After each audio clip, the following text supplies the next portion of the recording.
Welcome to Al Hadi Foundation School.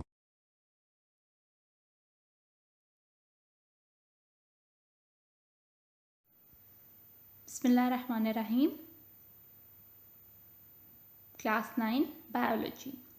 Chapter number 2 Solving a Biological Problem. Solving a Biological Problem यानी कि एक biological problem, एक ऐसा मसला जो कि लाइफ से रिलेट करता है, लिविंग ऑर्गेनिज्म से रिलेट करता है, उसमें चाहे इंसान आए, चाहे जानवर आए, चाहे पौधे आए, उसको कैसे हल किया जाता है। ये हम इस चैप्टर में देखेंगे कि किस तरीके से हम एक बायोलॉजिकल प्रॉब्लम को सॉल्व कर सकते हैं। The question is describe the biological method with the steps a biologist take.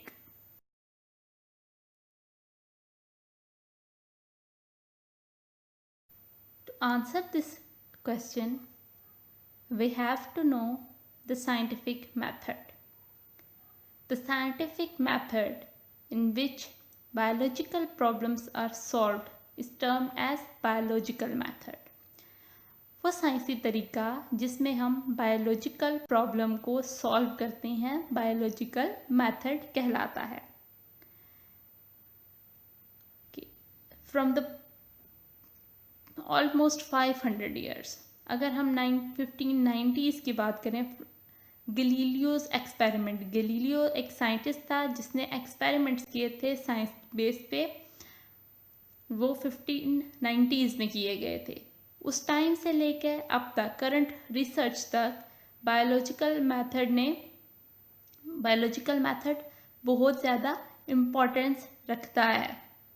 Biological method also ensure the quality of data for public use. Biological method इस बात को यकीनी बनाता है कि जो आंसर में हमारे पास सारा डाटा आ रहा है वो डाटा पब्लिक यूज़ कर सके, यानी कि तमाम लोग उस डाटा से इंफॉर्मेशन रिसीव कर सकें।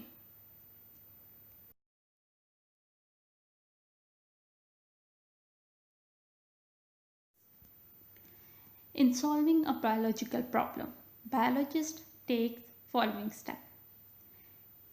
एक बायोलॉजिकल प्रॉब्लम को सॉल्व करने के लिए बायोलॉजिस्ट जिन स्टेप से गुजरता है वो कौन से हैं? Number 1, recognition of biological problem, यानी कि बायोलॉजिकल प्रॉब्लम क्या है उसे रिकॉग्नाइज करना। Number 2, observations. Number 3, hypothesis formulation, यानी हाइपोथेसिस बनाना। Number 4, deduction. नंबर 5, एक्सपेरिमेंटेशन, यानी कि जो हमने प्रॉब्लम है उससे रिलेट एक्सपेरिमेंट्स करना। नंबर 5, एक्सपेरिमेंट्स की बेस पे समराइजेशन ऑफ रिजल्ट्स बनाना। And last, reporting the results को रिपोर्ट करना। अब हम इन सारे स्टेप्स को डिटेल में देखेंगे।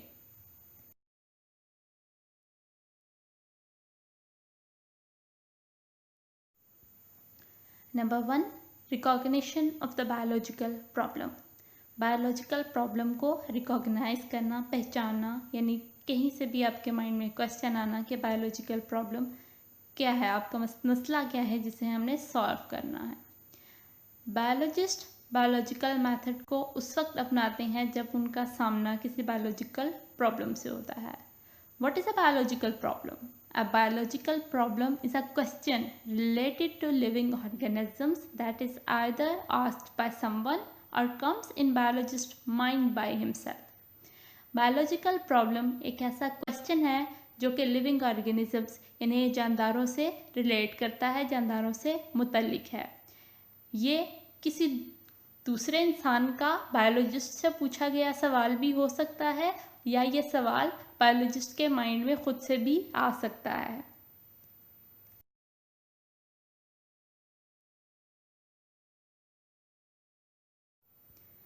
Number 2, observations, मुशाहदात।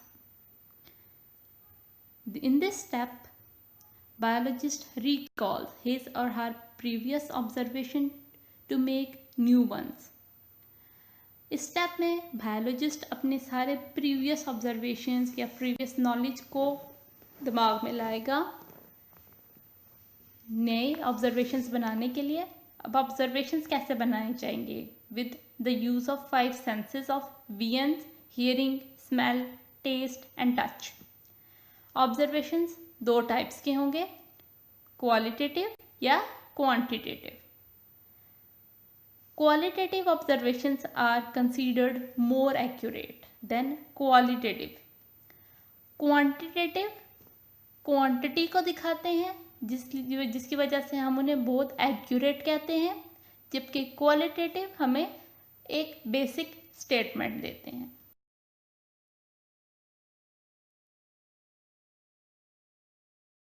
फॉर एग्जाम्पल, हम अगर कहते हैं that freezing point of water is colder than the boiling point, कि पानी का फ्रीजिंग पॉइंट जो है वो बॉइलिंग पॉइंट से ठंडा होता है, ये बात कंसिडरेबल है। ये हमने एक जनरल स्टेटमेंट दे दी, ये है क्वालिटेटिव ऑब्जर्वेशन, यानी यहाँ क्वालिटी बता दी गई है कि फ्रीजिंग पॉइंट पे पानी ठंडा होगा बॉइलिंग पॉइंट की निस्बत।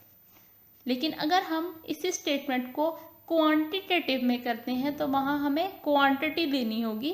For example, the freezing point of water is 0 degree Celsius and the boiling point is 100 degree Celsius. इसी तरह सेकेंड एग्जाम्पल है, अ litre of water is heavier than a litre of ethanol. Qualitative observation में हम example दे रहे हैं कि पानी का 1 लीटर पानी 1 लीटर एथेनॉल से भारी होगा।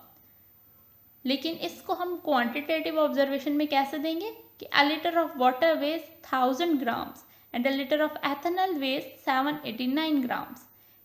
पानी का 1 लीटर 1000 ग्राम्स होगा, जबकि एथेनॉल का 1 लीटर 789 ग्राम्स के इक्वल होगा, जिसकी वजह से हम ये कह सकते हैं कि litre of water is heavier than a litre of ethanol.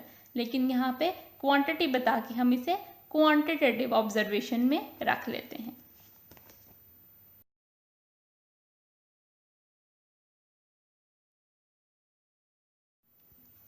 Number 3, formulation of hypothesis. Hypothesis banana, hypothesis formulate करना। कि ऑब्जर्वेशन जो क्वेश्चन हम माइंड में आया था बायोलॉजिस्ट के, उस क्वेश्चन की ऑब्जर्वेशन होगी, यानी उस क्वेश्चन से रिलेटेड प्रीवियस नॉलेज और उसके अलावा और सर्च करके न्यू नॉलेज गेन करके सारी नॉलेज, सारी ऑब्जर्वेशन साइंटिस्ट के पास आ गई। अब उस सारी इंफॉर्मेशन से एक हाइपोथेसिस यानी एक स्टेटमेंट बनानी है। वो कैसे बनेगी? बायोलॉजिस्ट ऑर्गेनाइज हिज और हर and other observations into data form and construct a statement. Biologist को अपनी और दूसरों की ऑब्जर्वेशंस को डाटा फॉर्म में या एक स्टेटमेंट बनानी है जिससे वो साबित कर सके that prove to be answers of a biological problem under study, जो कि जिस बायोलॉजिकल प्रॉब्लम को स्टडी किया जा रहा है उससे रिलेटेड आंसर को एक्सप्लेन कर सके। This tentative explanation of observation is called a hypothesis. Observations की इस explanation को, जो कि एक statement की फॉर्म में दिया जा रहा है, hypothesis कहेंगे।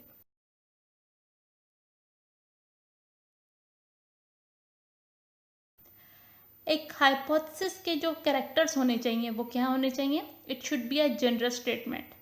ये एक बाकायदा तहरीर होनी चाहिए। It should be a tentative idea. इसमें एक बेहतरीन मंसूबा होना चाहिए। It should agree with available observation. ये तमाम मुशाहिदात की बिना पर होनी चाहिए। It should be kept as simple as possible. जिस हद तक मुमकिन हो सके इसे सादा रखा जाए। It should be testable and potentially falsifiable. इसको टेस्ट किया जा सके और गलत भी साबित किया जा सके। इन अदर वर्ड्स, दूसरे अल्फाज में, there should be a way to show the hypothesis is false. दूसरे अल्फाज में हम ये कह सकते हैं कि एक रास्ता ऐसा होना चाहिए कि हम ये हाइपोथेसिस को गलत साबित कर सकें। A way to disprove the hypothesis.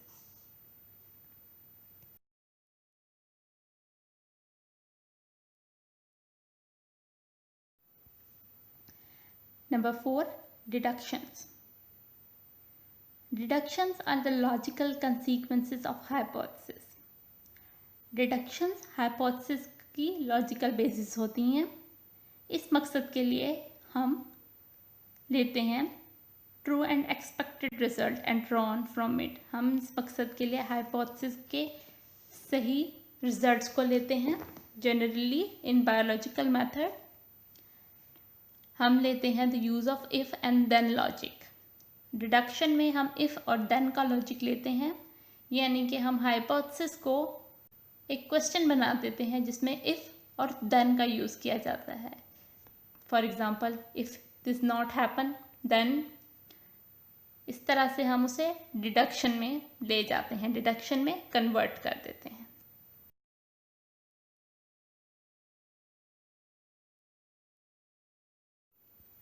Number 5, experimentation, तजर्बात।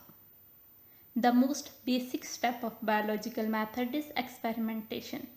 Biological method का सबसे बुनियादी मरहला एक्सपेरिमेंटेशन यानी तजर्बात का होता है।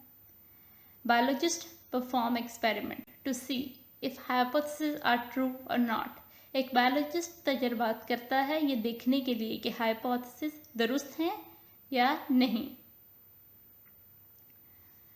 The incorrect hypothesis are rejected. वो हाइपोथेसिस जो गलत साबित हो जाती हैं उन्हें रिजेक्ट कर दिया जाता है। And one which proves correct is accepted. और वो जो कि साबित हो जाती है उसे मान लिया जाता है। And accepted hypothesis make further predictions. वो हाइपोथेसिस जिसे कबूल कर लिया जाता है उससे मज़ीद मालूमात निकाली जाती है। That provide an important way to further test its validity, जिससे उससे मज़ीद तजर्बात किए जाते हैं कि वो किस हद तक साबित हो सकती है, किस हद तक वो वैलिड रह सकती है, हम उससे मज़ीद फॉल्सिफाई नहीं कर सकते।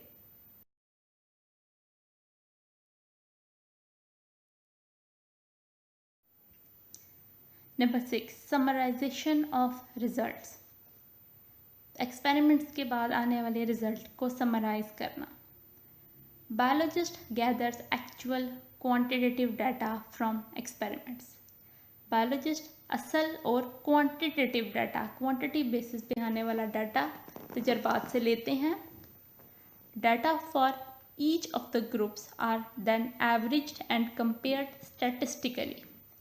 हर ग्रुप से हासिल किए जाने वाले डाटा का एवरेज लिया जाता है और उसको स्टैटिस्टिक की बुनियाद पर, स्टैट्स की बुनियाद पर कंपेयर किया जाता है। टू ड्रॉ कंक्लूजन, नतीजा निकालने के लिए biologist also uses statistical analysis. Biologist statistical analysis को इस्तेमाल करते हैं।